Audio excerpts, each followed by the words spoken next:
বানিয়েছো আজকে? আজকে তো ফাটাফাটি একদম লাঞ্চ হবে আমাদের। এমনটাই ছিল আমার মেয়ের রিয়াকশন লাঞ্চ টেবিলে Indonesian rice platter Nazi Goren দেখার পর। বানাবার জন্য প্রথমে কিছুটা সয়া সস নিয়ে তার মধ্যে 2 থেকে 3 চামচ চিনি মিশিয়ে ভালো করে ফুটিয়ে তৈরি করে নিতে হবে সুইট সয়া সস। এছাড়া চাই কিছু পেঁয়াজ কুচি, কিছু লঙ্কা কুচি, রসুন কুচি, মোটা করে কাটা পেঁয়াজ এবং টুকরো করে কাটা ক্যাপসিকাম। এছাড়া বোনলেস চিকেন টুকরো করে তাতে ভিনিগার, নুন, গোলমরিচ এবং কিছুটা কাশ্মীরি লঙ্কা গুঁড়ো মিশিয়ে ম্যারিনেট করে রাখতে হবে। প্রথমে কড়ায় সাদা তেল দিয়ে তাতে পেঁয়াজ কুচি আর রসুন কুচি দিয়ে ভালো করে ভেজে নিতে হবে। খুব বেশি গোল্ডেন করবার দরকার নেই। এরপর ম্যারিনেট করা বোনলেস চিকেন কড়ায় দিয়ে ভালো করে নেড়ে ঢেকে দিতে হবে চিকেন সেদ্ধ হওয়ার জন্য। চিকেন ভালো করে সেদ্ধ হয়ে তেল বেরিয়ে গেলে তাতে গ্রেট করা গাজর দিয়ে আবারও একবার ভালো করে নেড়ে নিতে হবে। গাজর ও চিকেন ভালো করে সেদ্ধ হয়ে গেলে তার মধ্যে দিয়ে দেবো লেফট ওভার রাইস।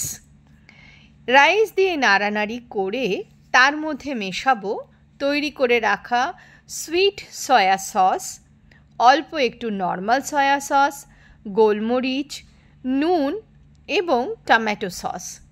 ভালো করে মিক্স করলেই রেডি হয়ে যাবে আমাদের ন্যাসি গোরেনের রাইস।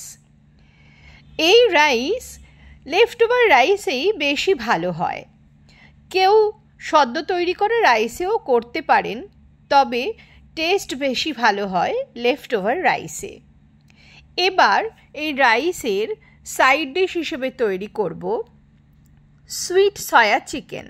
প্রথমে সাদা তেলের মধ্যে কিছু রসুন ও কাঁচা লঙ্কা দিয়ে ভালো করে সোনালি করে ভেজে নিতে হবে। এবার ম্যারিনেট করা বোনলেস চিকেন তার মধ্যে দিয়ে ভালো করে নেড়ে ঢেকে দিতে হবে সেদ্ধ করবার জন্য। গ্যাসের আঁচ একদম সিম করে রেখে দিতে হবে বেশ কিছুক্ষণ, যাতে তাড়াতাড়ি চিকেন সেদ্ধ হয়ে যায়। সেদ্ধ হওয়ার পর যখন তেল বেরিয়ে আসবে তখন তার মধ্যে দিয়ে দেবো টুকরো করে কাটা পেঁয়াজ এবং টুকরো করে কাটা ক্যাপসিকাম। ভালো করে ভাজা হয়ে গেলে এবার এর মধ্যে দেবো সুইট সয়া সস, লেবুর রস, অল্প হানি, পরিমাণ মতো নুন অবশ্যই টেস্ট করে দিয়ে ভালো করে নেড়ে নিতে হবে।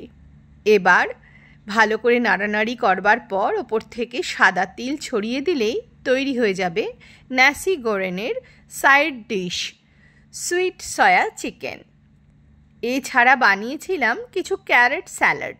তার জন্য ক্যারেট পিল করে নিতে হবে এবং পিল করা ক্যারেটের মধ্যে লেবুর রস, কাঁচা লঙ্কা কুচি, বাড়িতে তৈরি করা চিলি অয়েল এবং সাদা তিল, গোলমরিচ ও নুন ভালো করে মিশিয়ে তাকে ফ্রিজে রেখে দিতে হবে।